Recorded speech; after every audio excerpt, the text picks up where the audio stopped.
for Embakasi East constituency, and I'm here with an amendment bill to amend the Criminal Procedure Code. And Chairman, to give you the background of what I want to amend, just briefly, is that, Chairman, we've had circumstances where Kenyans have been looking for jobs, but they can't get jobs due to the criminal records that's hanging on their shoulders.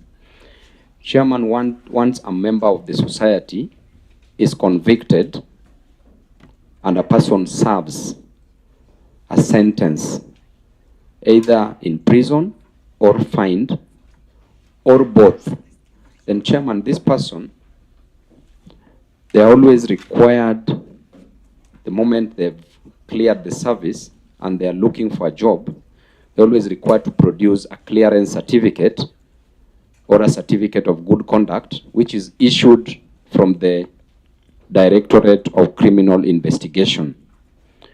And then, Chairman, the moment you're issued with this certificate of good conduct, the criminal record always is attached or is part enshrined in this document. So the moment you go look for a job, young men and women in this country, the moment they go look for a job and a criminal record is seen on this document, then that is a ground enough for one not to be admitted, or rather not to qualify for the job. So, Chairman, what I'm trying to amend to include in the Criminal Procedure Code is such that the criminal record of such persons who have served their sentences or paid the fine or both should be expunged, and they should now be clean because they have already served, save for some of the offenses like the sexual offenses, Chairman, which are rape, defilement, sodomy, and even incest. And also save for capital offenses like murder, robbery with violence, treason. So, Chairman, that is why I'm here. So I have a document that I will read briefly, and that is the background of what I'm planning to do. And I've been guided by a gentleman and motivated by a gentleman called Ibrahim Kingori Njoki, who served for 6 months, having committed a crime, was charged with creating disturbance. And Chairman, this was after 20 years down the line. This gentleman went to look for a job, but could not be given a job because of the criminal record that he had, having served for 6 months. So this gentleman did a petition to the court, but the court gave guidance that I will read on what ought to have been done. So you find such a Kenyan who had served and was rehabilitated, because that is the essence of the sentences. So such Kenyan lost a job just because he didn't have a clean record. So, be that as it may, Chairman, I would like to thank you for this opportunity to enable me make my submissions. Number one, summary of the proposed bill. The proposed bill seeks to provide for legal provisions to address the lacuna in the law relating to expunging of criminal records in the interest of justice where police clearance certificates are concerned. Number two, stipulating the scope of the mandate to expunge criminal records so as to safeguard the same from abuse while creating certainty and uniformity in the manner the procedure is to be applied. The key justification for the bill is to harmonize statute law with the High Court decision in Ibrahim Kingori Njoki versus Directorate of Criminal Investigations before versus DCI, the Honorable Attorney General, and the National Transport and Safety Authority. That is the miscellaneous petition 05 of 2020.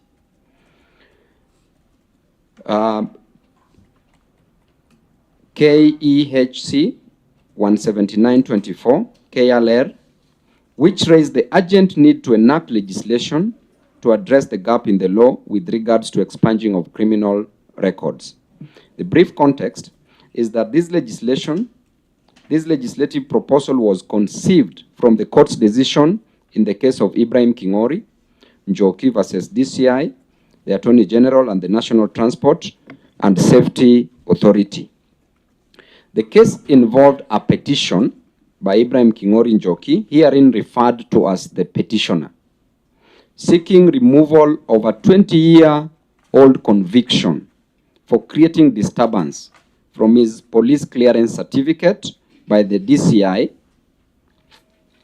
The petitioner sought the same on grounds that the criminal record blocked his employment prospects.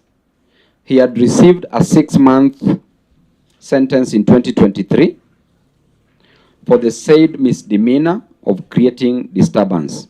The petitioner further referred to a so-called 20-year rule, in quote, after which minimal record should be expunged and thereafter clean police clearance certificates be issued to applicants. In response, the respondents, who are the DCI and the AG, relied on Section 55 of the National Police Service Act and argued that records are custodied by the police and only removed where the conviction has been quashed on appeal or revision, hence the current position. They further stated that the so-called 20-year rule referred to in the petitioner's pleadings was discretionary and that they had not elapsed at the time of filing the petition.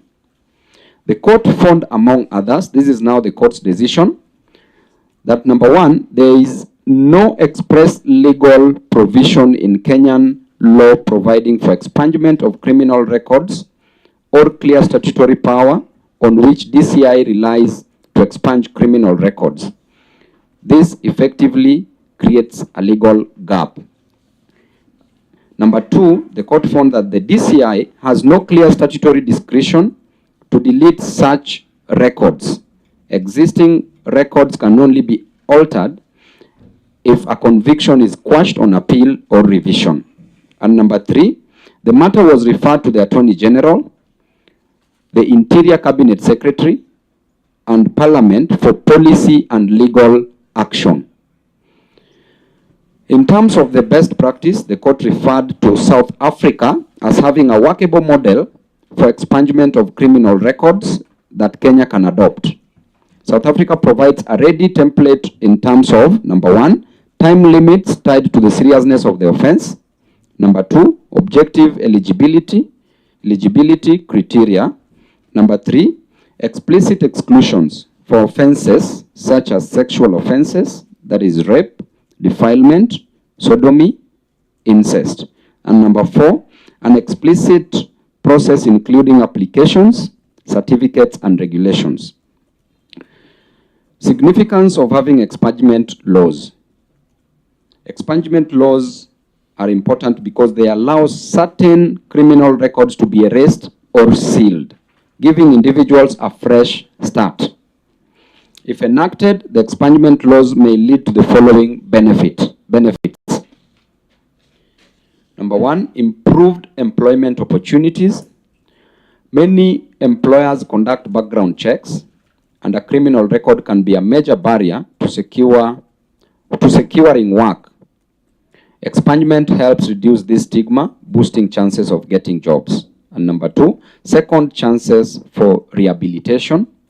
People who have served their sentence and demonstrated good conduct can move forward without being permanently judged or defined by past mistakes.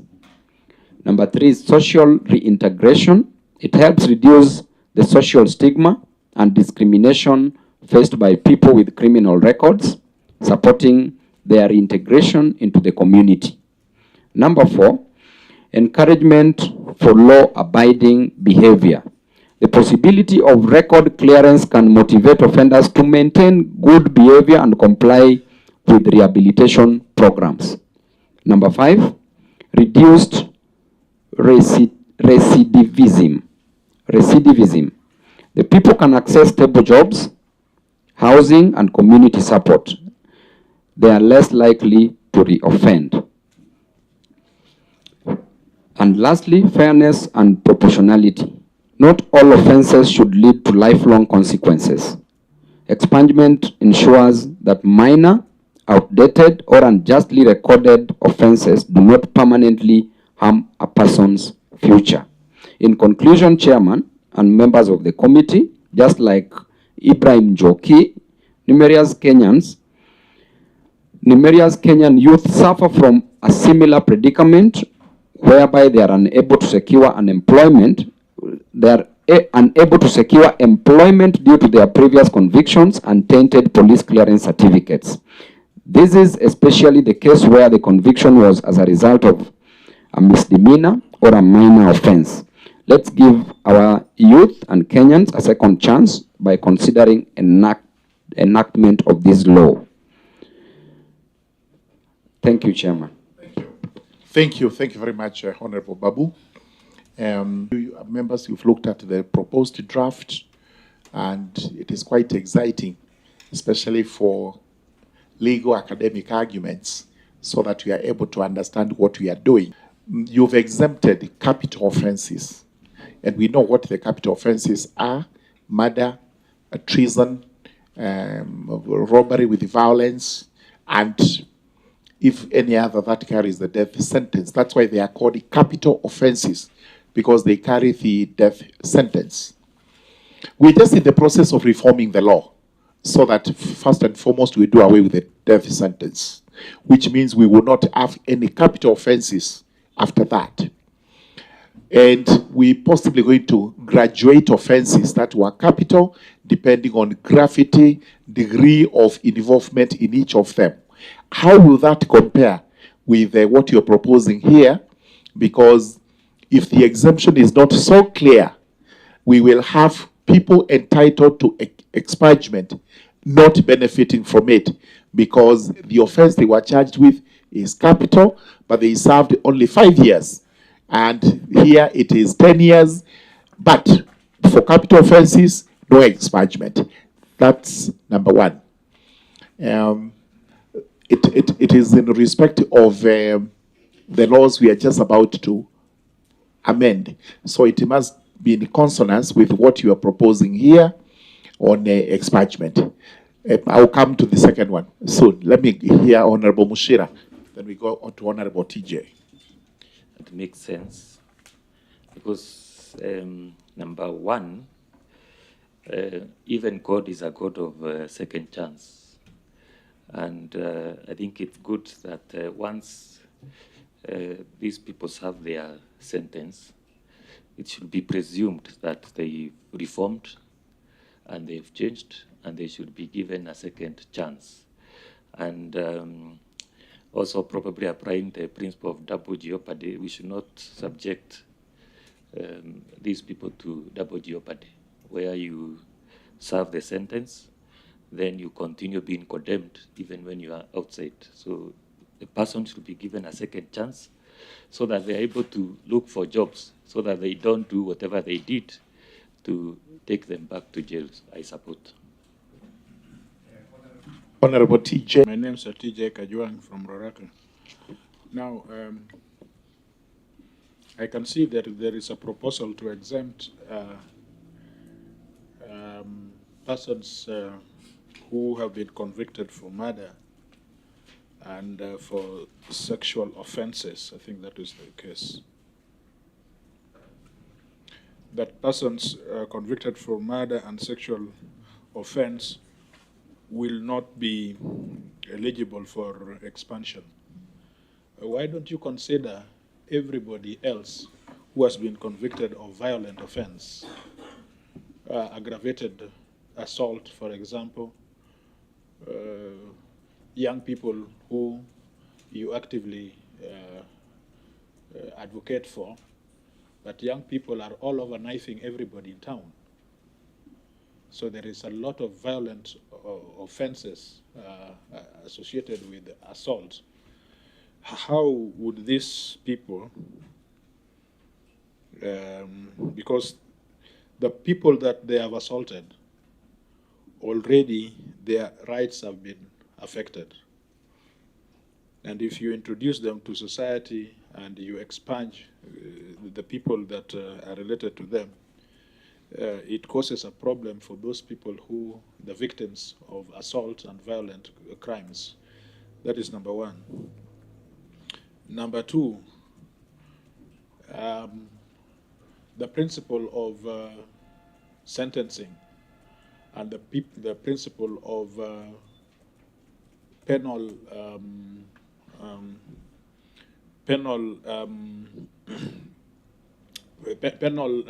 conviction, right, must relate to rehabilitation. We cannot presume that people are rehabilitated without evidence of rehabilitation. Why don't you consider a period, say, 2 or 3 years post-sentencing or post-conviction, to prove that a person has rehabilitated in fact, and probably even to subject him to institutions that can be proof of his rehabilitation before giving this amnesty, the general amnesty. I agree with you about misdemeanor or, small offenses. And I also don't see you touching about juvenile offenses. I would have thought that juvenile offenders would be the ones who would get this automatic exemption. I would expected you to put more emphasis on the juvenile offenders and persons who are minors.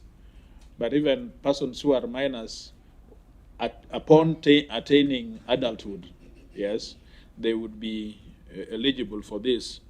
But even then, they must be rehabilitated. Otherwise, we are going to have a lot of young people who continue with their juvenile delinquencies into adulthood. Thank you. Babu, I think take this so that we just do. Where do we place terrorism? In modern day society, terrorism is one of those very grievous offenses that are committed, and we need to know whether I can be exempted, or whether it can be exempted, or whether we can have it expunged after the period of sentence is over. Let's also look at financial crimes. It's called POCAMLA, money laundering, and other related offenses. Some of these offenses, you make hastes of money from dealings in drugs, money laundering, and such other crimes, which on the face of it, possibly nobody would want to forgive you for it. And the third one is leadership and integrity offenses. Persons convicted of corruption.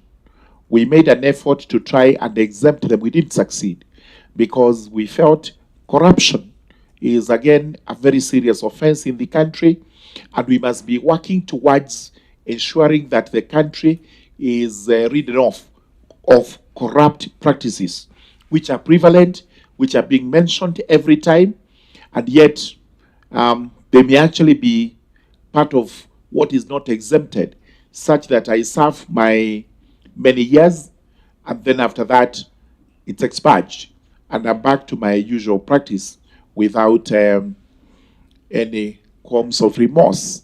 So those three, kindly, you may now respond. Thank you. Capital offenses, when you submitted, and you said that why are we considering to exempt other serious offenses like death, like capital offenses, which attract a penalty of a death sentence, that we are working on the amendment of the law, and therefore we'll do away with the death sentence. Chairman, the moment a person commits a crime, there are different types of justice that might be met, or rather, the complainants can seek for different types of justice. Among them being the retributive justice, which involves the punishment or to correct. Some also seek restorative justice, where you may want to restore to the original form, and that is where even the issue of the blood money comes in, depending on different cultures. For example, the Muslims, they would love to solve their murder issues sometimes as a case law by virtue of what we call the blood money, where people agree and they settle the matter out of court. And Chairman, the moment a person commits these offenses, they're always punished through a retributive form of justice where they serve. Be it murder, be it treason, or robbery with violence, or even grievous harm, as my brother, the CJ, has stated. And the moment they serve, Chairman, you cannot predict, and that is where now we come with an issue where people always think that somebody is a habitual offender. In law, Chairman, because every case must always be treated with its own facts and merits, we will not assume that a person is a habitual offender. And this leads me to a case which was cited in the United Kingdom of John Mills versus the Queen, where this gentleman used to kill children in a bathtub and bury them outside his house. So the moment he used to kill these children, police would come for him and he'd be charged for murder. So he served different sentences for different cases. Then one day, one person committed an offense in a similar way. Then this person, the police went direct to him because the police thought that this type of killing has always been committed by a specific person. So he was arrested, convicted. Then upon appeal, he was released. After being released, the court said that they relied on the contemporaneous similar fact evidence, that the fact that this person has been killing in a specific way and burying in a specific way does not mean that he's the one who killed the other person without proper evidence. So, Chairman, this brings us back to the issue of the habitual offender. And the essence of the service is that you are found guilty and therefore you are being punished and you are done. So if I was just finding that there are certain sensitive cases, and you've added to my list cases like terrorism, but I was reserving that at this particular moment because of what is happening in the country. That's why I didn't want to include it about the nature of the cases that some of our brothers and sisters are facing as at the moment. So if I would have included it, they would have thought that probably, why is Babu trying to bring this into law for us to be punished? That is why I exempted it. But serious terrorism cases can be looked into, Chairman, because that is a serious threat, save for the maandamano terrorism charges.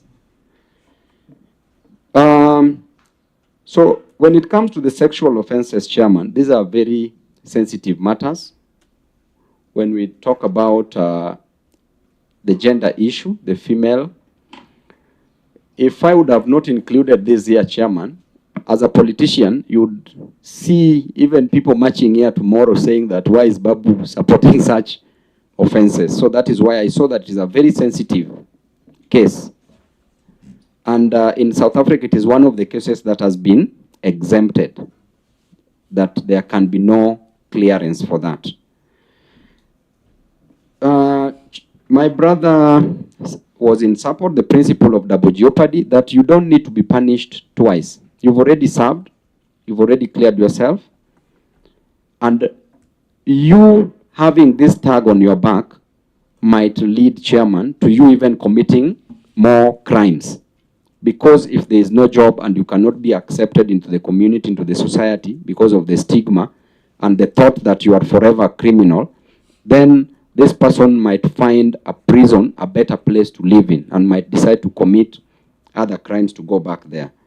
The CJ, Honorable TJ, talked about the same issue of the capital offenses and advocates that there are certain cases that can also be added into the list, which I also agree, depending on what the committee will decide. So there are certain cases like grievous harm, but the degree should also be considered, because even a scratch can amount to a grievous harm. But now I think it depends on the degree of the injury that is caused. So I agree with my brother on that. Then I also agree with this proposal that at least the moment you are out, at least a minimum period time should be given so that you are monitored as you integrate into the society.